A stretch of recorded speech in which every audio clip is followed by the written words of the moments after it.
Assalamu alaykum hormatly adamlar. Garaşda baqy tarap ýurdumyzdaky täzelikler hem habarlar bilen tanışdyrýan Watan habarlary gepleşmekdeşýär. Bugün Türkmenistan döwletimizde parahatçylygyň hem insan perwerliginiň bayramy bolan Milli Bahar bayramy, halkara Nowruz güni. Nowruzyň ýurdumyzda Milli Bahar bayramy hökmünde her ýyly döwlet derejesinde bellenmegi nusgalykdyr. Türkmen tebigatynyň joşurýan bahar pasyndan hormatly prezident bilen başçylygyny berkarar döwletimiziň bagtyarlyk döwründe halkara derejesinde bellenilýän Milli Bahar bayramy halkara Nowruz bayramy bolupdy bolsun.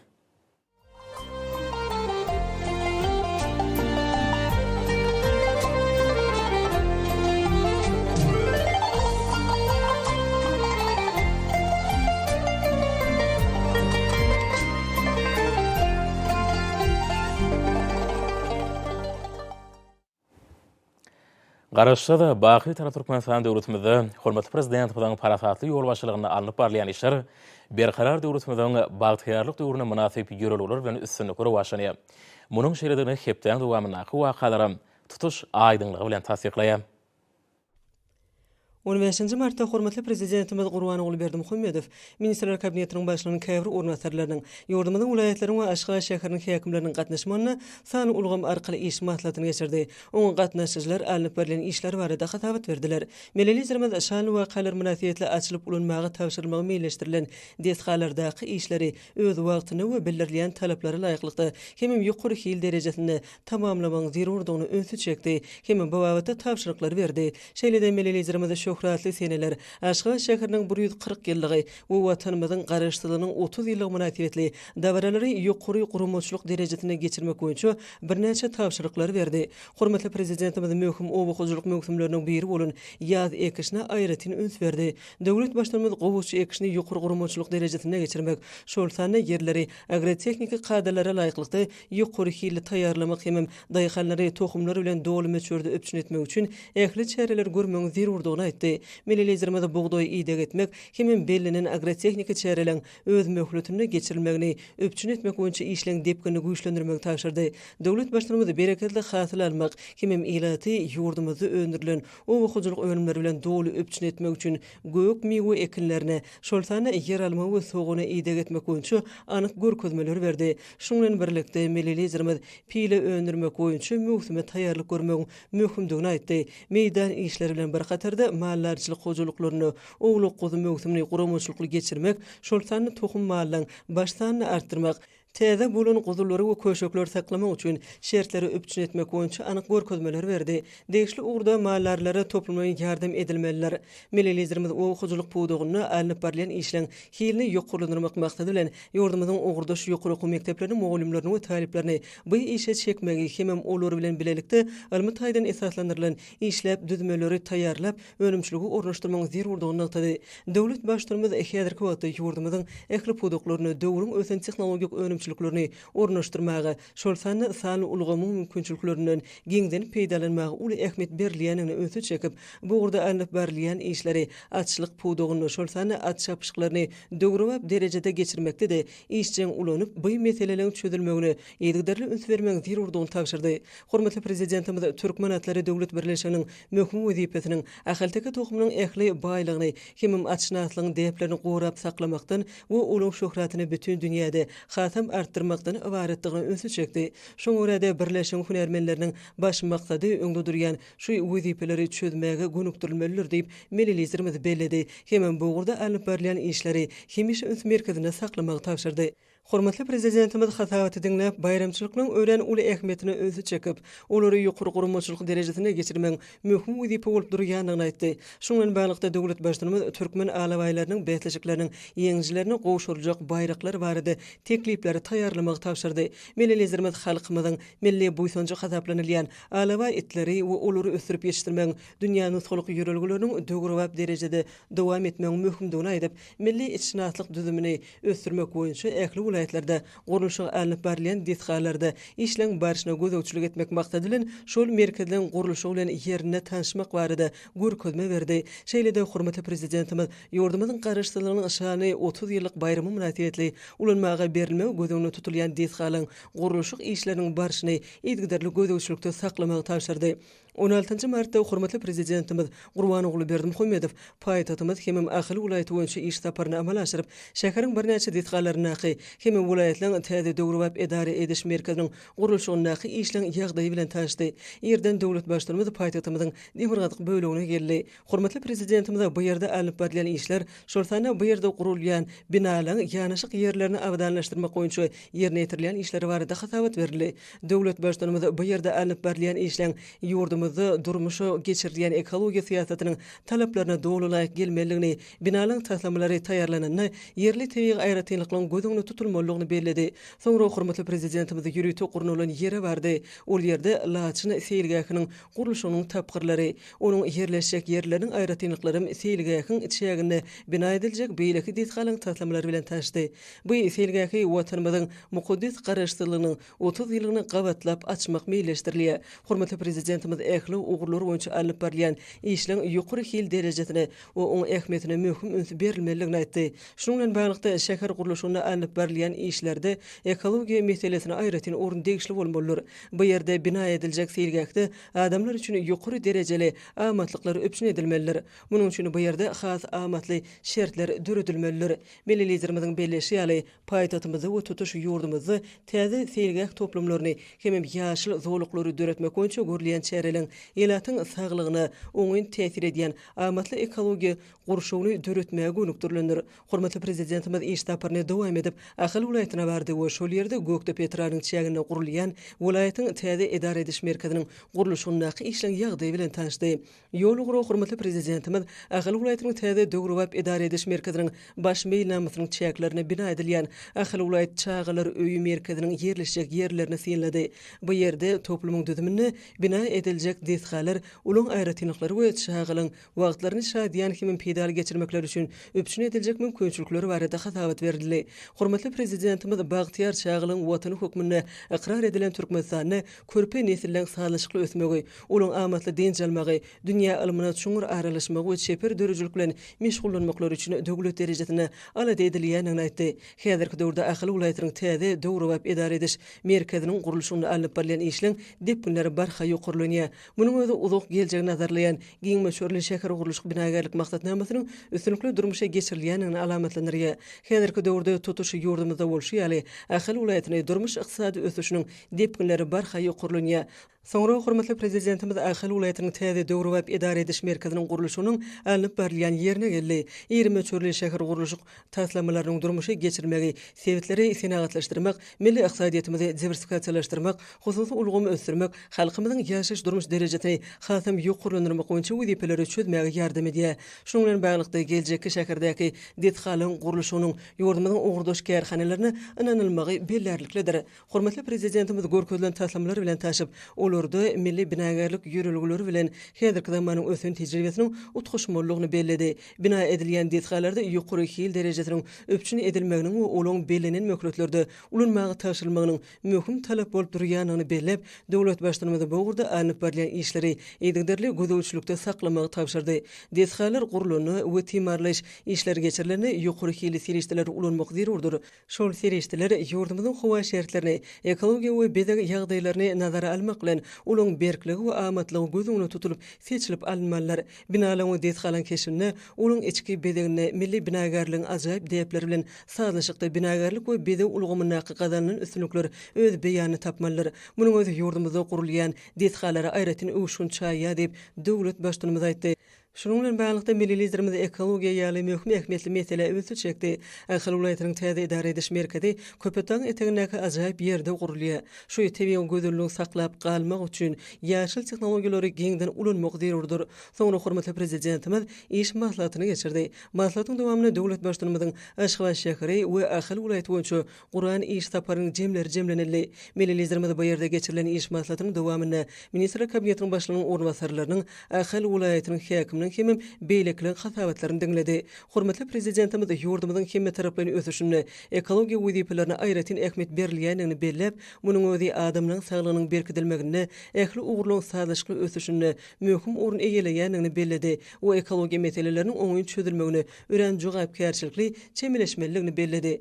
Döwlet başlanymy Ahyl welaýatynyň täze edare ediş merkeziniň täze şäher medeniyeti babatda da ekologiya nukday nazarına da nusxuluk bolmullugyny belledi. Hormatly prezidentimiz ilatyň ähli ahmatlyklaryň hödürini görüp ýaşamagy, netijeli işlemegi we okumagy, göwüne jaý din jalmagy, sport we dörejlik bilen meşgullanmak üçin ähli mümkinçilikleriň öpçün edilmegi bilen baglykda sany tehnologiýalaryň we intellektual ulgamlygyň esasyna qadaly şäher giňişliginiň döredilmeginiň esasy ýüreligi boljakdygyny nykdy.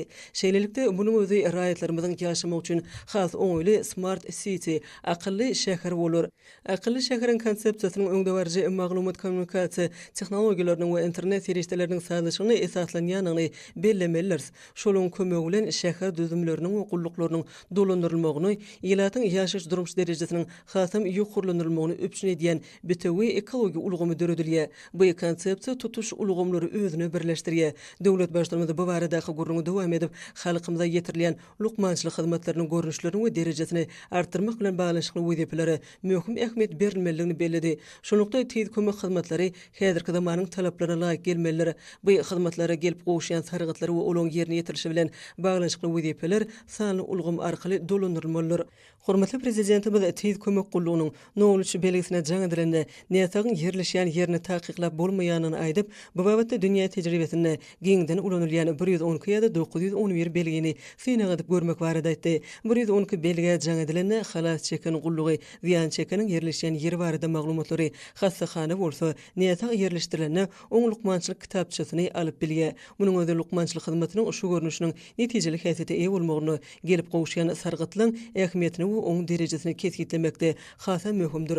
Şunun bilen baglykda elatymyzyň durmuş derejesini ýetdirip ýokurlandyrmak, olaň häzirki zamanyň sany ulgam arkaly hödürleýän hyzmatlary bolan eliterligini öpçün etmek, şeýlede şäher awdançylygyna ýanyň howpsuzlygynyň öpçün edilmeginde, köçelerde aşyklandyryş ulgamy bilen bir hatarda gözegçiligiň ýoly goýulmagyny zerur bolan enjamlaryň iş barada maglumatlary ygtybarly binýady döredilmeliler. Şäherde arasaçylyk we awdançylyk derejesiniň berk gözegçilikde saklanmagynyň wajypdygyny bellep, milletlerimiz akylly şäherde zirzivelleri ýygnamak goýunça akylly zirzivel bedrelerini ornuşdurmak barada da pikir aýtdy.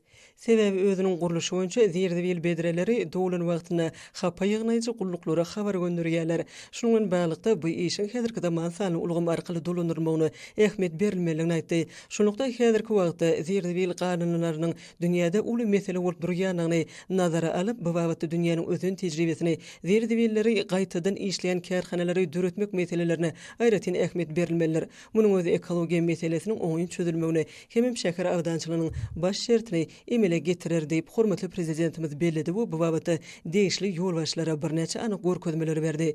Munyň özi köp ugry şäher ulgamynyň döredilmegine, sany ulgamyň ähli gulluklygyň işine, işçiň ornuşdurmagyna aýratyn ähmiýeti eýedir diýip milletlerimiz belledi we bu işleri ösdürmek boýunça zerur tagalaryň edilmeligini öňsü çekdi. Hormatly prezidentimiziň Aşgabat şäheri we Ahal welaýaty boýunça Guran iş sapary ak mermerli paýtatymyzda hemem Ahal welaýatynyň täze döwrüp edara ediş merkezine giň möçberli işleň alyp barlyanynyň aýdyň beýanyny uruly. Munyň özi ýurdumyzyň dürli künjeklerini şolsany Ahal welaýatyna ýeýwanlandyrylan özgörtmeler we şäher gurulşyk maksatnamalarynyň ösünlikli durmuşa geçirilýändigini eşkär etdi. Ösüşliň belentliklerine tarap ynamly gadam urýan ýurdumyzyň şäher künjeklerini amallaşdyrylýan beýik tutumlar Türkmenistan parahaçylygyň anaşmaň watyna geliniň uly ösüşlere betlenýändiginiň nowatdaky suwtnamasy bolup durýar.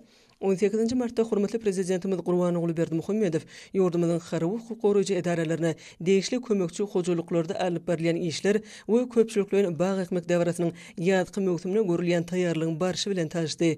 Döwlet başlarymyzyň taýsy tagalarlaryny netijesinde ýurdumyzda halkyň saglygyny goramakda, jemgyýetimizde sagdan durmuş ýöreliglerini berkarar etmekde uly üstünlikler gazanyldy. Döwlet başlarymyz harawy hukuk goraýjy edaralaryň maddi enjamlaryny binýadyny pogtulandyrmak, olaň kömekçi hojuluklarynyň işini kämilleşdirmek hemem bu düzümlüň ýurdumyzda azyk howpsuzlygynyň berkidilmegine goşýan goşandyny munyň bilegim artdyrmak bilen baglanşykly meseleleri bilen gyzyklandy. Ma'lum bolýar, hormatly prezidentimiz beren tawşyryklaryna laýyklykda ýurdumyzyň harawy hukuk goraýjy edaralarynyň hojuluk düzümlerine ýürüte bölünip berilen ýerlerde durly hojuluk ekinlerini, meweli bag nahallaryny ösdürip ýetişdirmek, uzul bary bolanlaryny ýokary derejede ýyda etmek boýunça toplumlaryň işleri alyp berilýär. Bu ýerde döwlet başlarymyzyň tawşyryna laýyklykda ýurdumyzyň harawy hukuk goruju edaralaryň kömekçi hojuluklary üçin bölünip berilen yerleň çyzgylary, olaň tebiğ aýratynlyklary barada giňişlen maglumatlar berýän taslamalar görkezildi we bu gurda alyp berilen işler barada hasabat berildi. Belenşiýaly owu hojulukçy alymlary we ilmi işgärler bilen bilelikde bu günjoň toprak howa hem tebiğ aýratynlyklary ilmi esasy öwrenildi. Şoňa laýyklykda bu ýerde ekiljek ekilden bağ nahallarynyň görnüşleri kesitlenildi. Bu ýerde hormatly prezidentimiz almanyň, armudyň, aýwanyň, hurmanyň, garalynyň, erigiň, howadyň, pissäniň, zeytunyň we beýleki emýeweli agaçlaryň, üzümlüň dürli görnüşleriniň nusgalary görkezildi. Munun başga-da damjylaýyn suwuruş ulgamynyň görnüşleri, suw ýygnamak üçin niýetlenen howdanyň çyzgylary bilen tanışdyryldy. Taslamalar bilen bir hasarda taýýar önümlüň birnäçe görnüşleri, şol sany ýerimişler görkezildi. Şeýle-de meýweli baglary ýedek etmek üçin niýetlenen dürli enjamlaryň görnüşleri, olary ulanmaň aýratynlyklary barada giňişlen maglumat berildi.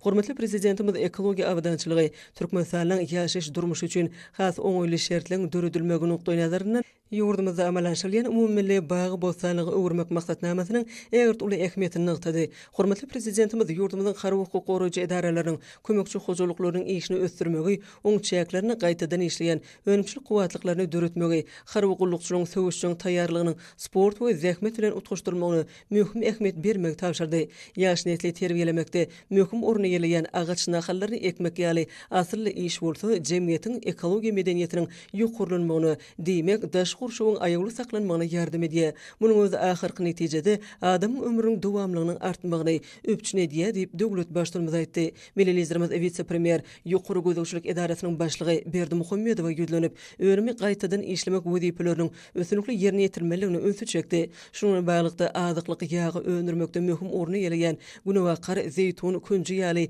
dänel ösümlikleriň köpçülikleri ösürip ýeşdirilmegi bilen baglanşykly meseleleri ýygyderli gözegçilikde saklamagy tapşyrdy. Bunun öz ahary hukuk goruju edaralaryň äkli düzümleriniň bolşy ýaly tutuş ýurdumyzda azyklyk ýaglary bolan isleň kanatlandyrmagyna uly ähmiýete eýdir. Milli bu barada gurruny dowam edip, hary hukuk goruju edaralarynyň şahsy düzümleriniň topragy bolan ahlasyny, söýgüsini artdyrmak meselelerini wajypdygyny öňsü çekip, bu işleň deýişli derejede kemilleşdirilmeligini hemme taraplaýyn we ören jogapkärçilikli çemeleşmeligini bellädi.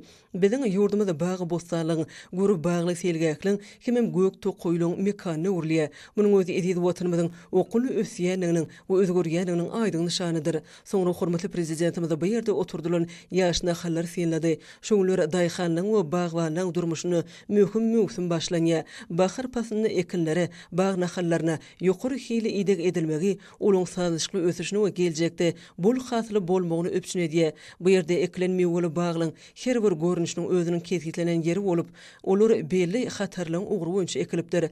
Döwlet başlygymyz häzirki döwürde o hojulugyny giňden ulanylýan suwuruş ulgamyny deýişli enjamlar, olaň häsiýetli aýratynlyklary hem bu enjamnyň suw serişdelerini tygşytlamakdaky ähmiýeti bilen tanışdy. Hormatly prezidentimiz şoňlary üzümleri we bag nahallaryna ýedek edilýän möhsümiň gelenigini bellep, bu işleň agrotehnika kadrlara laýyklykda ýerine ýetirilmeligini öňsü çekdi. Milli bu ýerde hurma nahallarynyň çyýbygyny çyrpyp, bag nahallaryna ýedek etmek ýazgy möhsümine badalga berdi. Bahar pasynyň gelmegi bilen tomusy we güýzi bol hasyl almak üçin ösümlikleri kadaly ösüşe taýýarlamak, kesellerden we ziýankeşlerden gorumak, dökün bilen emitlendirmek, çyrpmak işlerini ýokary hili geçirmek zerurdur. Hormatly prezidentimiz ýurdumyzyň dürli künjeklerine açyk meýdanyna meýweçiligiň, özümdarçylygyň ösdürmeginiň, gök ekrançylygy möhüm ähmiýet berilmeginiň önüm bolçulygy bilen bir hatarda ekologiýa taýdan sagdyn gurşugyň emeli gelmegini ähmiýetlidigini bellädi. Hary gullugyň hem sport we zähmet bilen işçiň meşgullanmagyň sazyşly utgaşdyrylmagy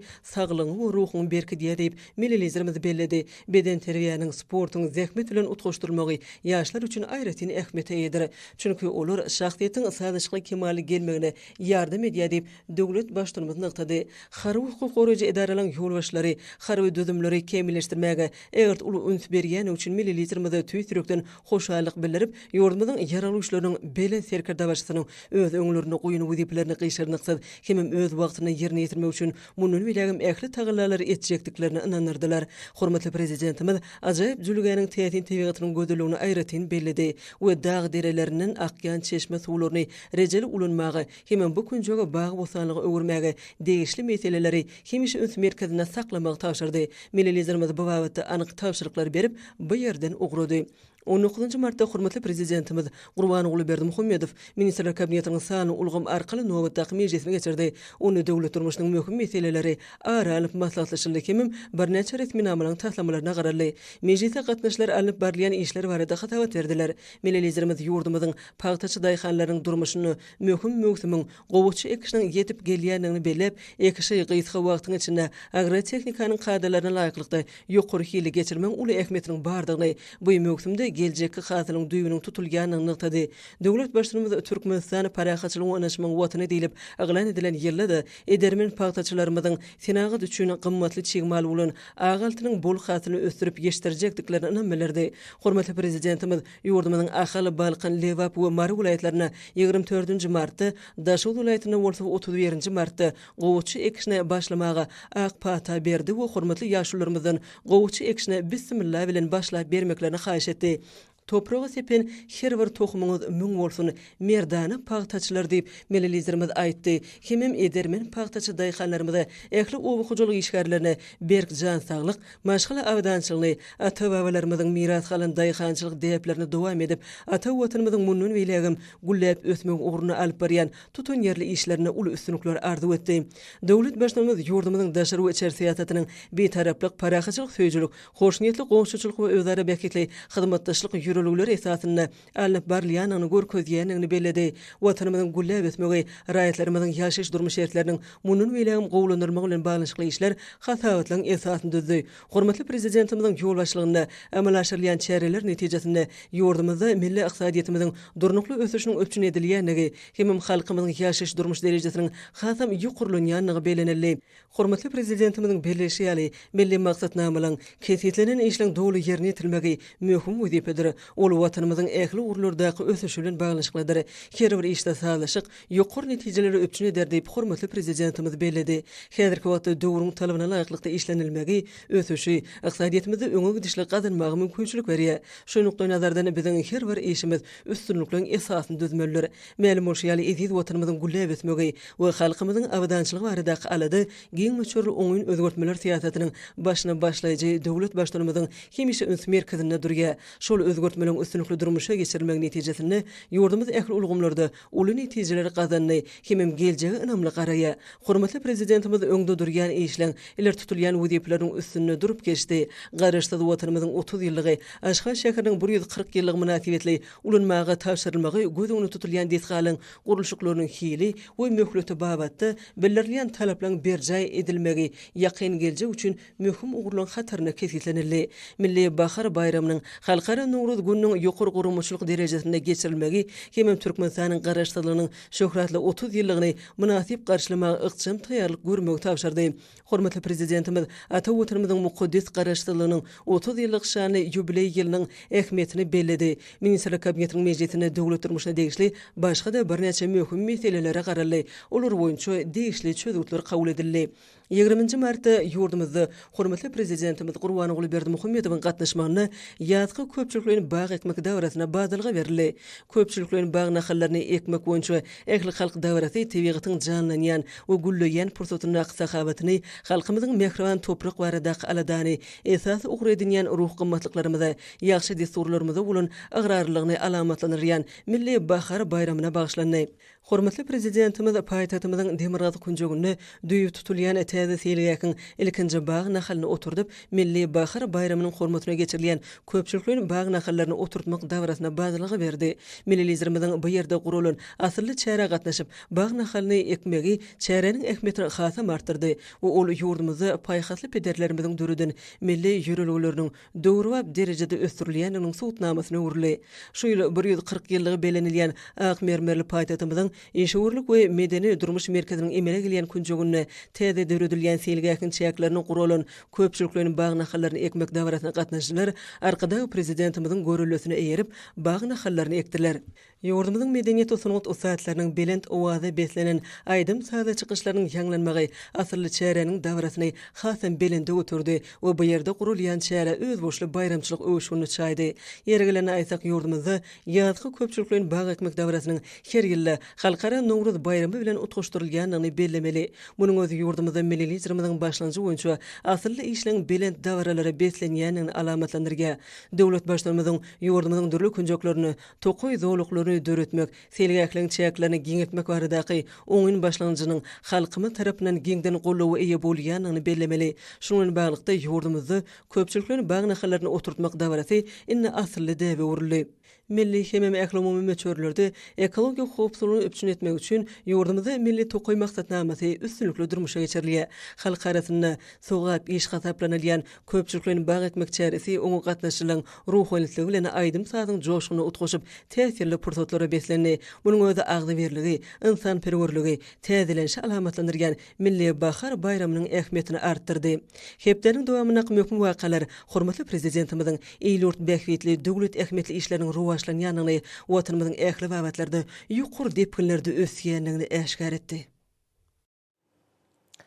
Indi bolsa milli bahar bayramy halkara Nowruz münasibetli hormatly prezidentiň adyna gelen gutlalar bilen tanış edýäs. Ilkinji tanışdyrjy gutlamada şeýle diýilýär. Onuň alyhydaraty Türkmenistan prezidenti Jenap Gurbanoğlu Berdimuhammedow. Hormatly Gurbanoğlu Merkulyewicz. Azerbaýjanyň halkynyň adyndan hemem hut öz adymdan halklamadan bay milli ruhy mirasyny alamatlandyrýan Nowruz bayramy münasibetli size hemem Türkmenistanyň doganlyk halkyna tüý sürekden gutlawalan beýan edýän. Tebigaty janlandyrýan hemem adamlara täze alham berýän bu bahar bayramy özara düşünşmegiň dostlugyň hemem aly berligini şandyryp. Azerbaýjanyň hemem Türkmenistanyň arasyndaky dostluk hemem hyzmatdaşlyk gatnaşyklarynyň geljekde Nowruzyň asyrly ýürülerini belent sarpa goýan halklamyň hoşniýetli erkeklerine laýyklykda giňiljekdigini hemem putulandyryljakdygyny ananýan. Bu Nurana bayram gününe size berkjan saglyk işleňizde üstünlikler Türkmenistanyň doganlyk halkyna bolsa parahatçylyk hemem awadançylyk arzu edýän. Hormatly muklen Alham Aliyev, Azerbaýjan Respublikasynyň prezidenti. Bu toda şeýle sözler bar. Onuň alyhydaraty Türkmenistanyň prezidenti Jenap Gurbanoğlu Berdimuhammedow.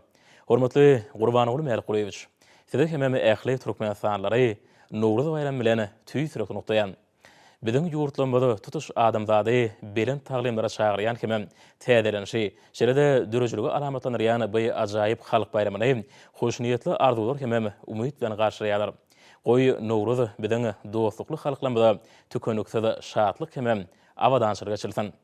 Gadagastan bilen Türkmenistanyň arasynda berk dostluk hemem hoşniýetli goňşulyk ýürülerini esaslanýan strategik hyzmatdaşlygyň geljekde de halklarymyzyň bilelikdäki taralaryny netijesinde okgunly ösdüriljekdigine ananýan. Hormatly Gurbanoğlu Merkulyewicz, bu beýik bayram gününde size Türkmenistanyň nurany geljeginiň ýolunda ähli asyrly başlangyçlaryndan üstünlikleri besenmegini, doganlyk türkmen halkyna bolsa rowaşlyk hemem awadançylyk arzu edýän. Rowaşlyklary we ähli gowluklary hemraňyz bolsun. Iň gowy arzular bilen Kasym-Jomart Tokaýew, Gadagastan Respublikasynyň prezidenti. Bu toda şeýle diýilýär. Onuň alyhydaraty Türkmenistanyň prezidenti Jenap Gurbanoğlu Berdimuhammedow. Siziň alyhydaratyňyz size iň gowy arzulamy uly kanagatma bilen ýolaýan. Hemem gutlawlaryňyz üçin size hoşallyk bildirýän.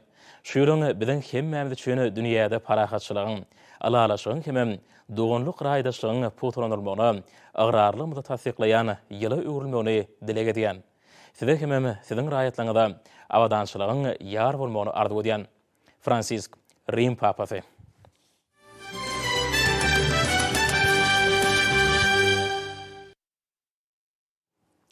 Ýolumyzda giňden bellenilýän halkara Nowruz güni milli bahar bayramy uly ruh bilen dawranylýar.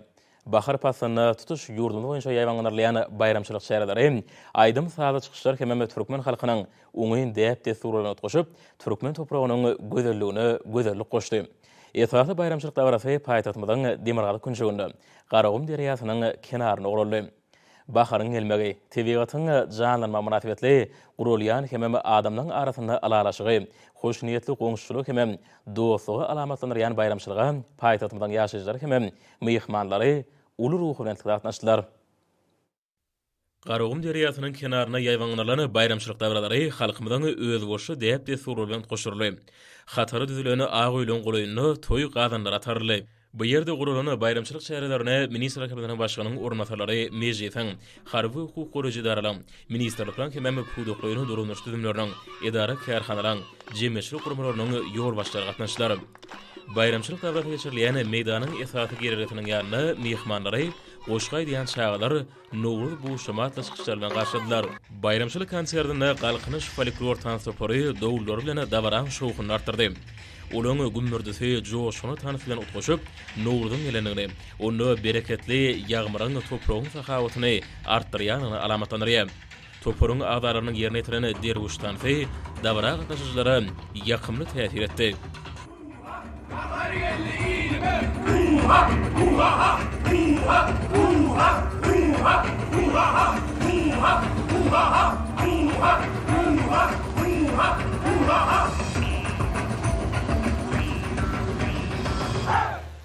Milli darwat oýunlary bu ýerde gurulan dawaran ähmiýetini hemem şowkyny artdyrdy.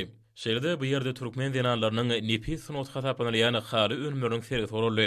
Onu ajaýyp halk täpleriniň işleri, muzey gymmatlyklary görkezildi. Gülöbürünün erkleň ajaýyp görnüşi haly gözeligi bilen bir bütügi sazlaşyk emele getirip, guşlaň saýraşýan sesleri bayramçylygy ajaýyp öwüşgün çaýdy.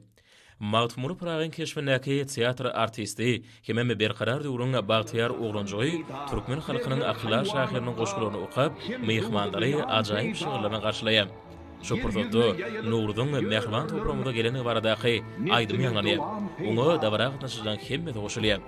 Ýurdumdan Aşgabat, Meňli, Näzi, meşhur tansoporonyň birlikde çykyşlary aýdym saýlaryna utgaşyp, dawran şowkyny hasam berende götürdi.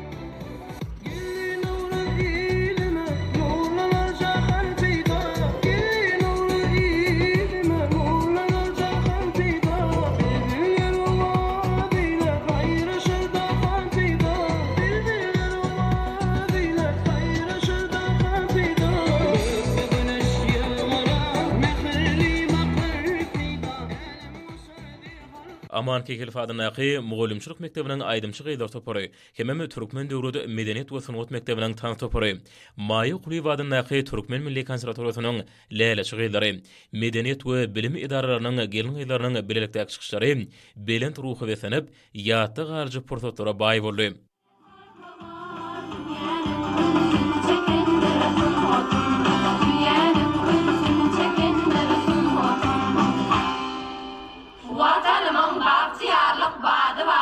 Jahan içre ovadası yanlanýar, Nowruz güni bu ýaylalar bagtyar, toýdan toýa barýar, garaşdyr diýar. Toýdan toýa barýar, garaşdyr diýar. Bu ýerde Zenan ellerinden çykan ajaýyp keşler, nagyşly ketenler, haly önümleri, sowatly haritlar görkezildi. Maýy Quliwadynaky Türkmen Milli Konserwatoriýasynyň bagşygar toporlaryň çykyşlary halkymyzyň atalaryny aşyp gelýän bagşyçylyk täpleriniň häzirki zaman beýany urly. Muňözi milli aýdymsa sanatynyň döwrübap derejede ösürilýäniň, hemem kämilleşdirilýäniň aýdyň suwutnamasyny urly. Teatrın artistleri alımın ösüşlerini, oň taryhy sahypalaryny, filosofiýaň, lukmançylygyň, matematikaň, astronomiýaň ösüşini ägurt uly goşun günnogyň belli alymlarynyň keşplerini janlandyrdylar. Bahar gaýtalanýa, ýaz gaýtalanýa, gaýlygy şen tomuz hüýd gaýtalanýa. Dogry 365 gije günlüden zeminimiz gündasından aýlanýar. Serpay hememe miras folklor tansoporlary, Nowruz bilen baglanyşykly däpde surlary, semeni taýýarlamagyň aýratynlyklaryny görkezdiler. Munun başga bu toporlary aý güni hasaby milli ekrançylyk däpler bilen baglanyşykly çykyşlary ýaýwanlandylar. Bu gadanyň ot alawyň gysganma, gaýnamasy ýitmesin. Yeňe, bu gyýrlar näme düşünýändir? Gyýrlar kömek bermese, temeniden datmasyn. Bu görnüşleri bayramçylygy öz boşy bedeg berdi. Şeride ýürüýte gurunan ýerlerde senetkarlyň elinden çykan ajaýyp gapgaçlar, günnögür bazarlaryna mahsus görnüşler bayramçylyk dawratyny hasam berende oturdy. Bu ýerde gadymy döwürdäki ýaly şowhunyň, täjirliň özara sowdalarynyň janlanmagy, ýurdumyzyň sewtin döwletleriniň arasynda sowda gatnaşyklaryny ýola goýmakda möhüm orny eýleýän anady. Garagum derýasynyň ýakasyna ýerleşen Jykyryň ýanyna Türkmenistanyň döwlet hory Akderyam diýen aýdymy ýerine ýetirdiler. Soňra bu ýerde eýlem oşur şekilde dördülen binanyň ýanyna tans kememi dörüjülük toplarynyň çykyşlary guruldy. Bu çykyşlar ajaýyp aýdymdan utgaşyp belent dawran döretdi. Şeride dawran dowamynda ýaşajyk suratkeşleri bugünkü bayramçylaryň ajaýyp pursatlarynyň ak mermerli paýtatmydan şekillerini janlandyrdylar.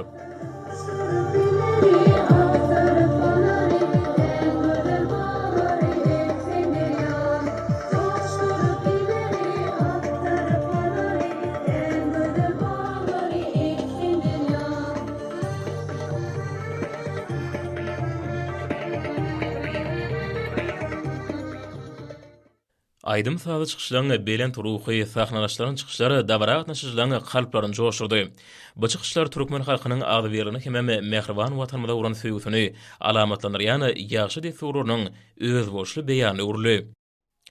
Adamyň durmuşda eýleýän ornuny hemem tebiýat bilen araşyk ýaşamagyna bolan garaýşy hemem tebiýatyň ajaýyp dünýäsi ýaly düşünjeleri özüne jemleýän çykyşlarda milli ekrançylyk täplerine möhüm orun berildi. Bugün halkymyza asyrlar aşyp gelýän ýaşy desturlary ösürmek bilen tebiýatyň dünýäsini öwrenýär, hemem oňlaryny asnışykly ýaşaýar. Muň özi häzirki döwürde öz ähmiýetini ýitirmän, eýseme barha kemilleşdirilýän ýaşy desturlary dowama tatarýar. Toprağın janlan ýanyna tebiýatyň oýun ýanyna aňladýan nowruda gadymy döwürden bäri halk dürüjülüğiniň ähli görnüşlerini, nesilliň ruhy hemem medeni gymmatlyklaryny özünde jemläp kuwatly dürüjülük güýjüne eýdir. Halkymyzyň asyrlyň dowamyna döredeni nusguluk diýip desturlary bu ýerde guralan bayramçylyga gatnaşan dürüjülük toporlarynyň çykyşlaryna öz beýan tapdy.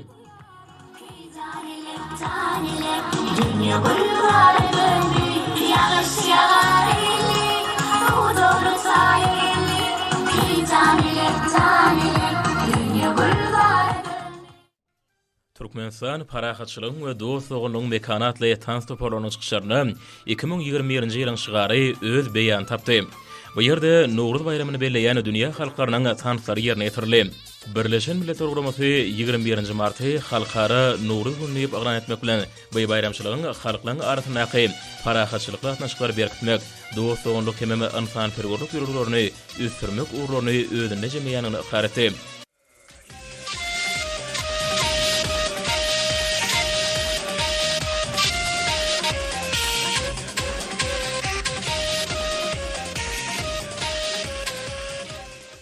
Soňra bu ýerde gurunlaryny baş sahnada bayramçylyk konserti ýaýwanlanyrly. Dawrada hormat prezident bilen halkara Nowruz güni milli bahar bayramy münasibetli watandaşlarymyza ýewreni gutlawy golly. Ata babalarymyzdan miras galany milli bayramlarymyza däpde surlamyzy häzirki döwürde halkymyzyň ruhy dünýäsiniň çyragyny hurlap, täze many mazmuny kemil öwüşünler bilen hasam ösürilýär. Häzirki döwürde Nowruz bayramy halkymyzyň gadymy taryhyny, medeni mirasyny, ruhy dünýäsini özünde jemläp, bahasyna ýetip bolmajak gymmatly hazina öwürlýär diýip, hormat prezident bilen milli bahar bayramy münasibetli watandaşlarymyza ýewreni gutlawyny belenilýär. Soňra bu ýerde ýurdumyzyň sunut satlarynyň aýdym sazy çykyşlary boldy. Konsertiň maksatnamasyny edebi saly we folklor etnografiýa, tans toporlarynyň çykyşlary, halk aýdym saýlary, Matmuly pragynyň arduwdyny berkarar döwrümde wasp edýän estrada aýdymlar girdiler. Bu görnüşler halkymyzyň täzelenşi milli bahar bayramyny uly ruhlantyk bilen garşylaýanyny, hemem şanly sene bilen ýagşy umyt arduwlaryny baglanşdyrýanyny alamatlandyrdy. Türkmenistan parahatçylygyň we ynanşmagyň watany şygaratynda geçýän ýylda bahar bayramynyň dawrasy hasam belentin tutuldy. Nowruz asyrlyň jümüşinden beden gündeminde gelip ýeten möhüm sene bolmak bilen ähli halklaryň bagtyar durmuşynyň hemem ähli mumy güllä üçin bähridine berkarar bolany parahatçylyk baradaky sene urly. Hormat prezident bilen ýer ýüzünde parahatçylygyň berkarar edilmegi urny Türkmenistanyň alyp barýan parahatçylyk söýjülükli işläriniň tutuş adamlaryň bähridine gönükdirmek baradaky wajyp halkara başlanýaklarynyň dünýä birleşigi tarapyndan ýokary baha münasip bolýanyny bellemek gerek. Şeýlelikde milli liderlerden teklibini Birleşen Milletler Programmasyny makullap, hemem Baş Assambleýanyň kararnamasy esasynda 2021-nji ýyl halkara parahatçylyk we ananşmak ýerleýilip ikrar edildi. Nowruz diňe bara baharyň gelenigini buşlayan sene bolmany EFM toplagyny janlanýanyň alamatlanýar. Bu sene halkyň arasyndaky alalaşygyň berqarar bolýanyny äşkär edýär. 2010-njy ýyldan beri halkara Nowruzyň hökmüne belenilýän bu sene adamzadyň iň ähmiýetli hem möhüm bayramlarynyň biridir. Nowruz bayramy münasibetli gurulany dabara halkymyzyň gadymy bayramçylyk täpleriniň bugün täze mazmun bilen baýraşdyrylýanyny, hememe döwürlüň şeride nesillen ara balanşyny fusurlanýanyny aňladýan ajaýyp fursatlar berýär. Ajaýyp güçlepdi aýdym hemem tanış destury dabaraň jemin-jemledi. Yaşar joşkuny tanıtyň üstü bilen durmuşyň bede ulan ajaýyplyklary, nurly güneşi, bahar pastany wasp etdiler.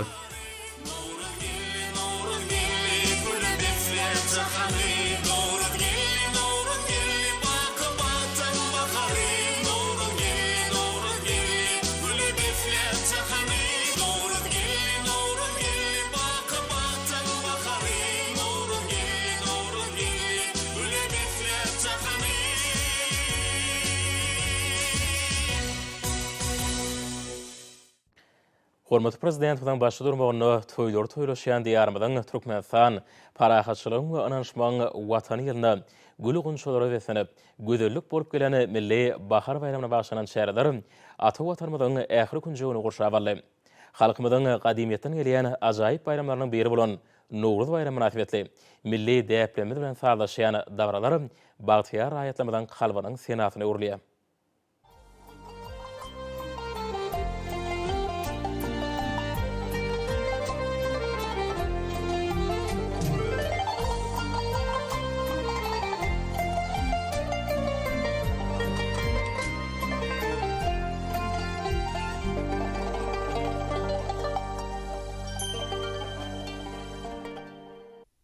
Ýurdumyzda Türkmenistan parahatçylyk we ananşmagyň watan diýilip aglan edilen şu ýylyň ajaýyp bahar pasyna, täzelenşiň, gözelligiň, dostlugynyň, hoşniýetliň hemem rasgal berekeniň bayramy bolan halkara Nowruz milli bahar bayramynyň dawaralary Ahyl welaýatynda da ýokary ruhlenlikde toýlanýar.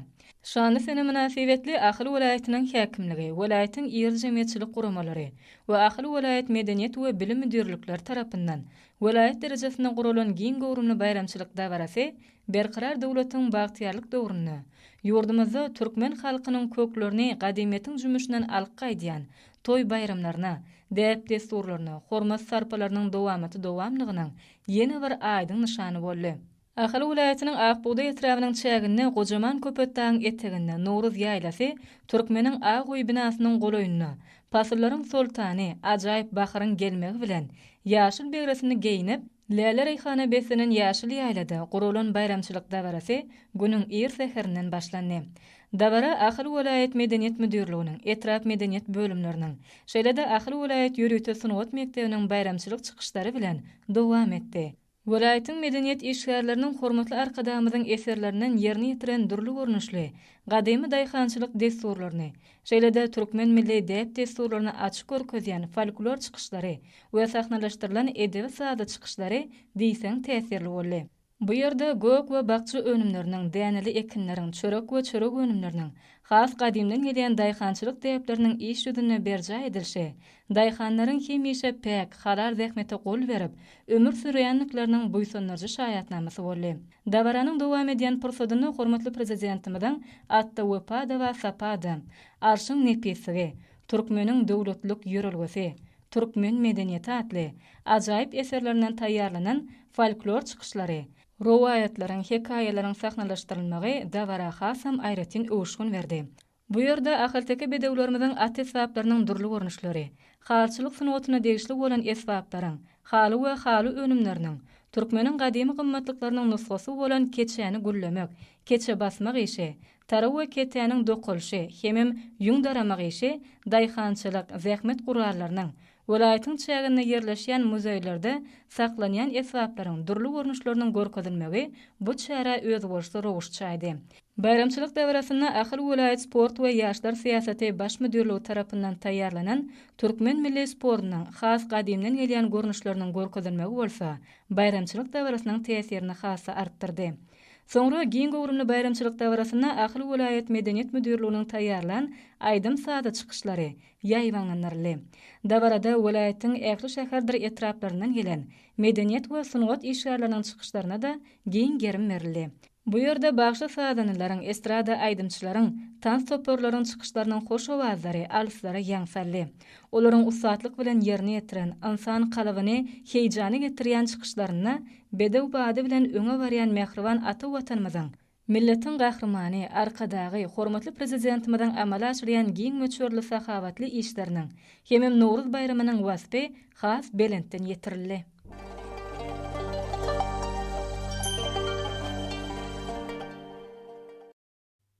Tutuş yurdumuzda bolşaýaly Balkyn welaýatyna Milli Bahar bayramy halkara Nowruz güni mukaddes garaşdyrmadan şanly 30 ýyllyk taryhy senetiniň ullan toýlanjak Türkmenistan parahatçylyk we anşmagyny watany ýylynda gün ötürji baý mazmunly bu ýysanşy dawarlardyr täsirli şäherler bilen goşup ýokary derejede ýaýwanlanyrlar. Mehriban halkymyzyň tebigaty joşguny durmuşy uran synma söýgüsini parahatçylyk, awadançylyk, dostluk, hoşnetli goňşulyk ýaly belend insan perwagamatlyklaryny özüne jemleýän şeride adamzadyň ruhy medeni mirasynyň möhüm bölegi hükmüne ählimu we iqrarnama eýe bolan Milli Bahar bayramy halkara Nowruz güni döwleti diýarmydan Balkyn welaýatyna da ýokary ruhbänetlik, çuňur hoşallyk duýgusy bilen bellenýär. Welaýatyň magtumuly tarabynyň ýaşyl begretgenip Lälere ýyhanabesiniň ajaýyp sumurjulgysyny Balkyn welaýaty derejesinde nusgalyk meçhurde belentden ýaýwanlanyrlan dawaral şäherler toplumam munyň bu ýysanşy suwutnamasyna urly. Bahar keşi bilen kalpar joşuryp göwnür ganatanır ýani gözel jülgüdi. Ağa öýlemeden owadyny hatarlaryny emeleglerine täze Türkmen owasyna Balkyn welaýaty hem magtumuly etrap häkimlikleriniň, welaýat medeniýet müdürlüginiň, welaýat etrap jemgyýetçilik guramarynyň bilelikde çenler jülgüsini guran ruhy bilen ýürüýüşi toý dawarlaryna utgaşyp diýseň ýatda galjy baý mazmunly uluşatlyk şowkuny, egilmez joşguny aýratyny ähmiýete beslenip Ähli halk toýunyň bu ýysanşy dawrasynyň esasy şäherleri Günbatar Sewtiň jennetiň bir günjini ýady salýan magtumuly etrabyna gözel sumur jülgüsiniň düýadaş dilip atanyrlayan dağa gerişleriniň alkymyndaky ýaýlasynda juda ullan tutuldy. Medeniýet hemem sunuly saatlarynyň şirwan perdeleri galyp ýerine ýetirýän döwrubap aýdym sahatlary tanys hemem folklor toporlarynyň joşguny çykyşlary, welaýat döwlet drama teatrynyn artistleriniň görkezden sahnalary, düýadaş ýaýlasyna jananyrlany gadymy türkmen owasyna ýygnanlary ruhy lezzet paýlady. Türkmen daýhanyň täze hatylyny düýbün tutmak bilen bagly iş aradalyny beýan edýän prosotlarym özüne çekici boldy. Spordyň milli görnüşleri boýunça guralan bäýatçyklary görkezme çykyşlary, milli amala haşam sunatmynyň elişlerinden çaýgylan çeken suratlarynyň, daýhançylyk guralarynyň taýýarlanan täsin sergileri bayramçylyk dawrasynyň aýrylmaz bölegine öwrülip, oňa gatnaşyjylaryň ruhy bilenetlik goşdy. Milli Bahar bayramynyň halkara Nowruz gününiň şanyny ýokary ruhy bilen tikde guralan dawralara gatnaşan Balkanlar gahrman arkadamyza tükenüksiz alkyşlaryny aýtdylar. Dawran geçen ýerine gurulany baý sergilerde türkmen ekrançylarynyň milli geçmiş taryhyny beýan edýän zähmet gurallary bilen birlikde milli senetkarlygyň zinanlamydan kämil sunut derejesine getiren halyçlyk hem beýleki nusgalyk elişleri, ustat bergerlemeden taýýarlany önümleriniň dürli görnüşleri munasip orna ýeredi. Türkmenistanyň magtumlary naky ýaş gurumatynyň Balkyn welaýat geňeşiniň ýaş suratkeşleriň arasyna guran surat bäsişigim uly gyzyklanma eýe bolup oňa ýeňjilerini sowgatlar oşurly. Spordyň dürli görnüşleri boýunça gurulanan çekileşikli şowkunly bäsişlerde uly üstünlikleri gazananlara da degişli toý serpaýlary ýapyldy. Bedemen bayramçylyk sahnasynda Balkyn welaýatynyň tanymal başy sahadanlary, estrada aýdymçylary, halk dürüjülük hem tans toporlary, welaýat döwlet drama teatrynyň sahna ustatlary çykyşyp, Bahar pastany öz halkyny bahara, berqarar döwletimiziň bagtyarlyk döwrüne ýetiren arkada prezidentimiziň beýik tutumlaryny mukaddes garaşdyrmaly, bagtyar durmuşymyzda taryp edýär. Ajaýyp zamanamyzyň belent ruhunyň aýdyň beýany urlany Milli Bahar bayramynyň halkara Nowruz gününiň şuňýaly köp urdy suwlara baý bolan bayramçylyk dawralary soňra etrabyny gözel künjeklerini has hem ýokary derejede ýaýwanlanyrly. Şeýle bu dawralar gahrman arkadamynyň daşyny berk jebseşeni aly bir halkymyzyň milli ruhy ýüreglemede hemişe ýagrary dony ýene bir mertebe ähli aýdyňlyk arkaly görkezdi.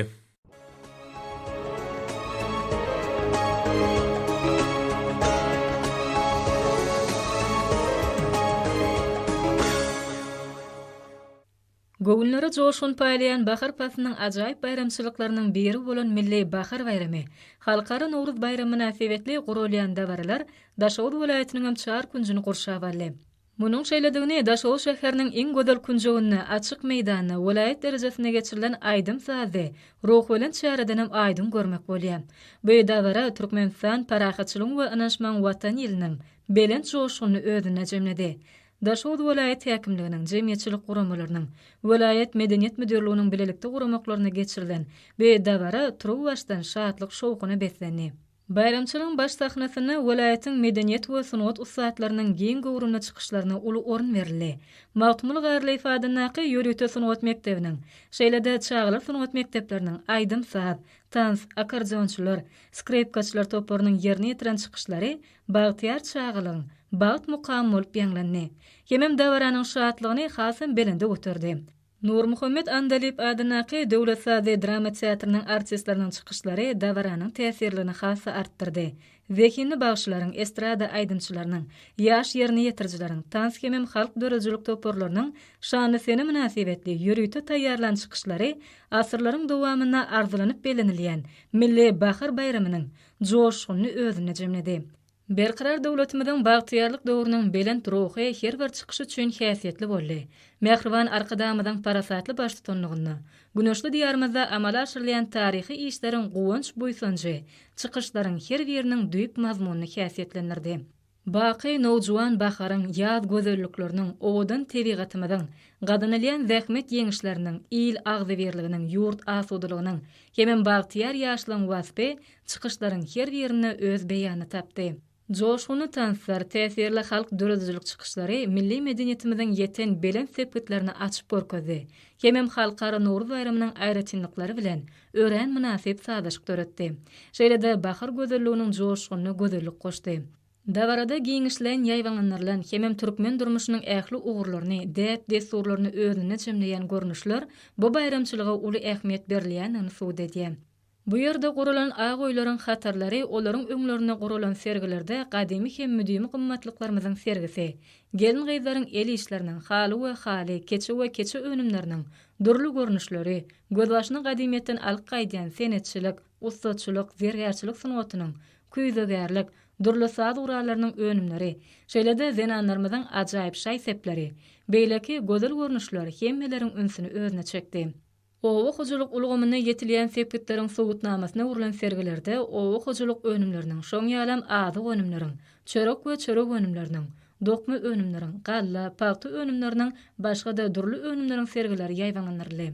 Türkmenistan parahatçylygyň we anaşmaň watan ýylynyň belent ruhyny özüne jemleýän görkezme serişdeleri, suratkeşleriň we heýkeltaraşlaryň işleri, bagşylaryň joşuny aýdymlary bayramçylyk dawarasynyň täsirlerini hasam artdyrdy.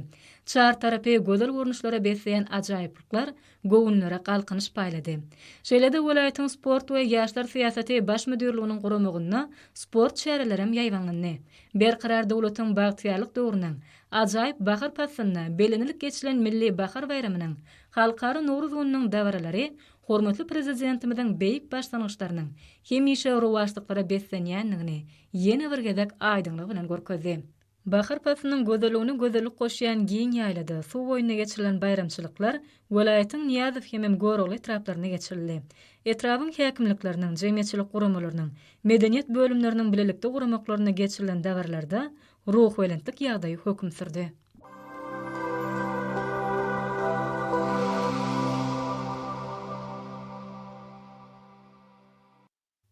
Türkmenistan parahatçylygyň we anaşmagyň watan ýylyna milli bahar bayramyna başlap geçirilýän şäherler ýurdundan Lewap vilayatynyň çar kunjuny gurşap aldy. Lewap vilayat hemem Türkmen awat şäher häkimlikleriniň vilayat medeniýet müdirliginiň hemem zenanlar bölüminiň guramaklaryny äle moşur öwüşgünni bedelen vilayat medeniýet merkezinde Nowruz gelli arkadagy diýara diýilen atlan ýaýwanlanlaryny aýdymsa dawaran tutumy bagtyar raýatlamyzyň bu sonjuny eşretli toý bayramyna zamanamyzyň bu şykçyny öwürlüp alyslara ýansaldy. Bu ýerde bahar pasynyň mukaddes däpde surlamydyň gözeligi hemem täsirlikler bilen ajaýyp sadaşky emel etiren bayramçylyk sahnasynda welaýatyň medeniýet hemem sanady işgärleriniň sunuwatyň durly uruny değişýär dörejilik toparynyň gatnaşmaklaryny ýaýwanlanyrlany bayramçylyk konserdi bagtyar raýatlamydy sunuwat elemine seýle çykardy. Oň dowamyna milli bahar bayramynyň baglanyşykly Seýitnalar Seýdadanaky Döwlet Saz drama teatrynyň Nowruz bayramy barada taýýarlany edebi sazy çykyşy ustad aýdymçylaryň ýerine ýetirmeklerine bahar pasyny Avrupanyň gelmegi bilen al elwan keşfe gireni garaşdyry. Hemişelik bir tarap diýarmyda gahryman arkadamydan halkymydan çuňur bähridine ýurlan mukaddes ýürülglerini milli bahar bayramyna baky berkarar watanymyzyň 30 ýyllyk şany toýuny başlanyny belent keňli aýdymlary eşretli toý bayramly zamanamyz üçin hormatly prezident bilen adyna aýdylýan hoşallyk uwalar bolup alyplara ýaňsarly. Bu ýerde usatlyk bilen ýerine ýetirilen milli däplemizden göz başarýan, bagtyarlyk döwrüniň belent ruhy bilen sagdaşýan, temizlige hemme gözellige besenen tanslar, edim gylymlarymyz bilen baglanşykly folklor çykyşlary, töweregi aýratyn gözellik çaýdy. Soňra milli bahar bayramy münasibetli dabara ajaýyp bahar pasyna kybapdaş bedelen Türkmen başarynyň iň gözel künjekleriniň biri Çarbag teýilgähine dowam etdirildi. Bu ýerde welaýatyň ähli etrapdaş şäherleriniň ýene milli dürüjlik topalarynyň mukaddes milli däplemide şöhretlendirýän joşgyny çykyşlary gadymy hemme müdimi Türkmen halkynyň baý ruhy dünýäsiniň sungat bolup ýyla çykmasyna öwrüli. Bu ýerde ýaýwanlarlaryň Türkmen toýlarynyň aýratynlyklaryny özüne jemleýän dürli mazmunly folklor çykyşlary halkymyzyň dürüjlik dünýäsiniň juda giňdiginiň suwutnamasyna öwrüli. Türkmen halkynyň şöhratly geçmişiniň aýrylmaz bölegi bolan Nowruz bayramy bilen baglanşykly milli däplemide rasgal bereketin bolçulugyny, Türkmen topragynyň sahawatyny şöhretlendirýän sergiler, dinallamyzyň çeperelerinden çykan eli işleriniň hünärmendiniň hem senetkarlygyň taýýarlan owy hujuluk guralarynyň sergileri. Şunun bilen birlikde ekrançylyk meýdanlarynyň görnüşleri bayramçylyk dawratyna gatnaşýan bagtyar raýatlarymyzda aýratyn täsirler galyrdy. Bu ýerde başy sadanylan belent keňlerden aýdan şyryny wazy aýdymlary, körpen etilen şadýanlyk bilen milli oýunlary oýnamaklary, bagtyar ýaşlaryň kiňiliklerde badalmaklary bu çäreň şowhuny hasam arşa oturdy. Bayramçylyk dawratynyň geçirilýän ýerine welaýatyň ustat türgünleriniň gatnaşmaklaryny, sportyň dürli görnüşleri, milli sport oýunlary boýunça bäsleşiklen, sport görkezme çykyşlarynyň ýaýwanlanmagy, ýurdumyzda sagdyn durmuş ýürüsiniň barha dawranýanynyň suwutnamasyna öwrüli. Diyarımızda rasgal bereket bolup gelen milli bahar bayramy münasibetli welaýatyň ähli etrapdara şäherlerine ýaýwanlandyrylan dawarlarym ýokary ruhunetlige besenli.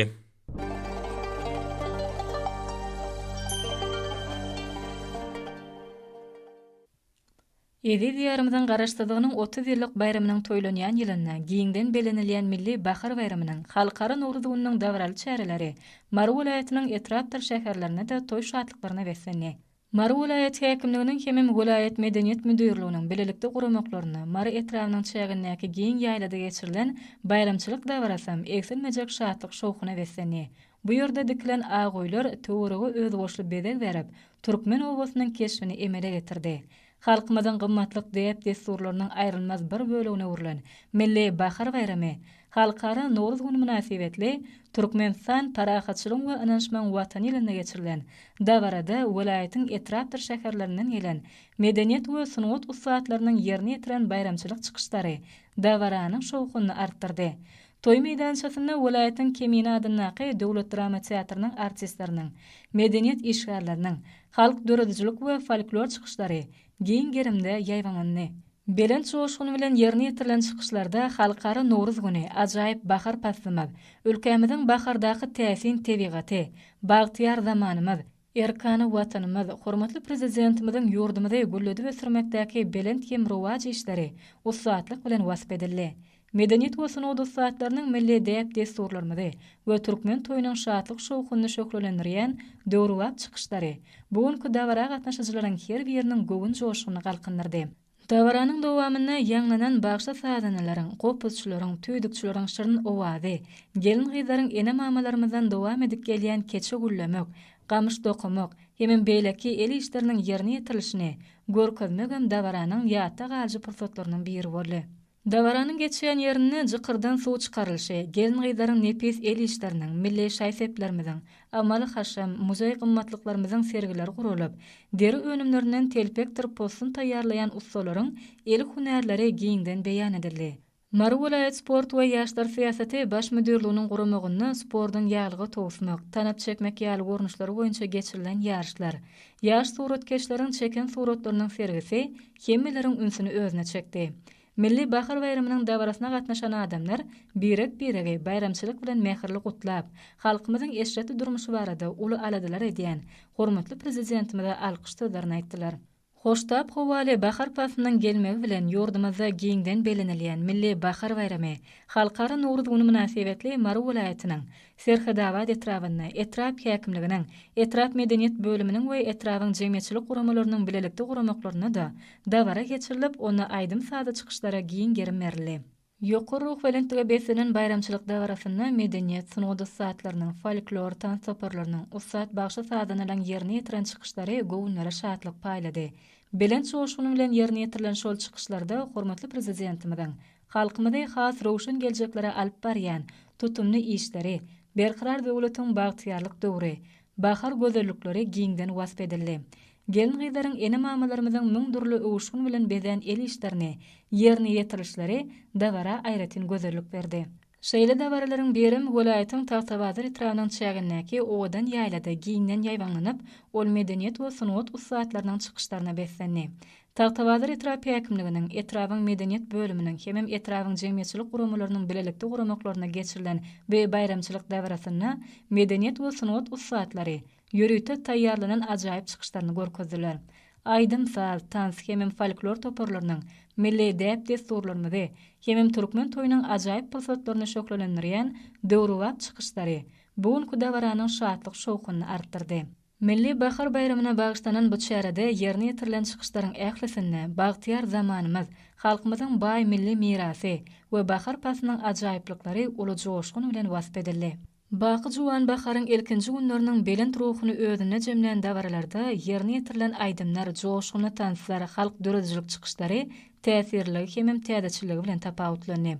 Pasyllaryň sultany bahar pasynyň berqarar döwletimiziň bagtyarlyk döwrüniň waspy şol çykyşlaryň ählisinde öz beýany tapdy. Hormatly dinleýär, häzir bu gepleşmede hepden dowamyna garaşylýan howa barda, ýurdumyzyň gidrometeorology barada gullugy tarapyndan taýýarlanan maglumaty siziň dikkatiňize ýetirýär. Salam elik edýärler. Hormatly dinleýär, bilşiňiz ýaly türkmenleriň milli ýyly sene namasynyň Nowruz döwrü dowam edýär. Mähriban adamlar, gelingen bolsa mart aýynyň 22-sinden mart aýynyň 28-sine çenlik hepden dowamyny ýurdumyzyň welaýatlaryna hemde paýtagtymyzda bolmagyna garaşylýan howa maglumaty bilen tanış bolalım. Yani gelecek hepden başında we ikinji ýarymynda ýurdumyz şährini gün watardan çyýyl howa akymyň aralaşmagy netijesinde diýarymyň ähli welaýatlaryny we Aşgabat şäherini ýagşyň ýagmagyny, şeýle-de howanyň gece gündüz temperaturalarynyň hepden ortasyny ýokarlanmagyna garaşylýar. Has takygy ýurdumyzyň Balkan welaýatyny ütkap duran bulutly howa bolup, hepden başynda we ikinji ýarymyna ýagşy ýagar, ýyllarym çakmagy mümkin. Gün ortagyny ordan demirat gün watary orun etgeden telik sekundda 8-13-den 12-17 metr etýän şymal öňsüňde hemde howanyň temperaturasynyň geceleri 2-7 gradusdan 16 gradusga çenli maýyl, gündüzleri 26-30 gradus, welaýatyň Kanary etraplaryna 13-18 gradus maýyl bolmagyna garaşylýar. Diýarymyň ahal welaýatyny ütkap duran bulutly howa bolup, hepden başynda we ahyryny ýagşy ýagar, ýyllarym çakmagy mümkin.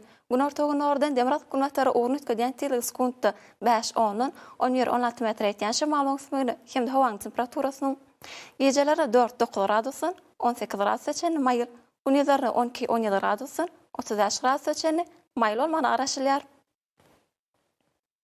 Ýurdumyzyň Mary welaýatyny ütkap duran bulutly howa bolup, hepden ahyryny ýagşy ýagar, ýyllarym çakmagy mümkin.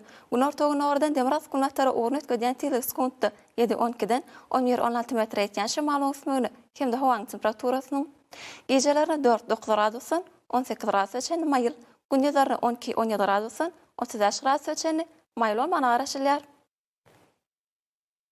Diýarymyň Lewap welaýatyny ütkap duran bulutly howa bolup, hepden başynda we ahyryny ýagşy ýagar, ýyllarym çakmagy mümkin. Gün ortagyny ordan demirat gün watary orun etgeden telik sekundda 6-17-den 12-17 metr etýän şymal öňsüňde hemde howanyň temperaturasynyň geceleri 3-8 gradusdan 19 gradusga çenli maýyl, gündüzleri 11-16 gradusdan 33 gradusga çenli maýyl bolmagyna garaşylýar.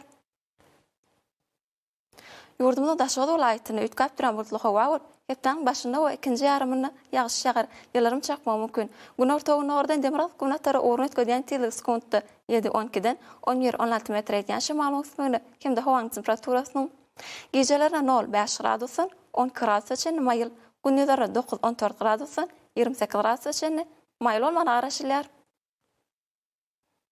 Paytaxtymyz Aşgabatda ütkap duran bulduq hawa bol. Hepdanyň ahyryna ýagşy ýagar, ýyllaryň çakmagy mümkin. Günar togyny oradan Demirat kunatara ornut gödýän teliň sekundda 7-9-dan 10-13 metr etýän şymaly usmany hemde hawaň temperaturasynyň gecelerine 5-7 gradusdan 16 gradusga çenli mayıl, gündüzlerine 13-15 gradusdan 29 gradusga çenli mayıl olmana garaşylýar. Hormatly ýerleşler, ýurdumyň şamartaýynyň 22-sinde magnit radiýasiýasynyň durnukly ýerde saklanyna garaşylýar. Mähriban adamlar, siz mart aýynyň 22-sinden mart aýynyň 28-sine çenli hepdaň dowamyny ýurdumyzyň welaýatlaryna hemde paýtagtymyzda bolmagyna garaşylýan hawa maglumaty bilen tanyş boluňuz. Eziz watandaşlar, häzirki wagtda howanyň düzümini tozan bölüçüklarynyň maçlarynyň gadadan 7 götürüm artmagy bilen baglanşykly. Hawa şartlarynyň adam bedenine ýetirýän oňaýsyz täsirleriň öňüni almak üçin agyz burun örtüklaryny ulanmagy, şeýle hem ýaz paslynda howanyň derejesiniň üýtgeýänligi nazara alyp, pasla ura geyinmegi maslahat berýär. Mähriban ýerleşler, bu düzgünleri berjaý etseňiz, ýylyň islenlik paslynda öz saglygyňyzy gorap bilersiňiz. Mähriban adamlar, şunuň bilen watan habarlary ýepeşende jemleýäs. Berkarar döwletimiziň bagtyarlyk döwründe aty watanma Türkmenistan ähli wagtlarda ötüşýär esenýär. Ähli ötüşlerin ödenine bolsa halkyň bäxtidi bar. Çünki biziň ýurdumyzda döwlet adam şendir. Hoş sag bolun, eli dileşer.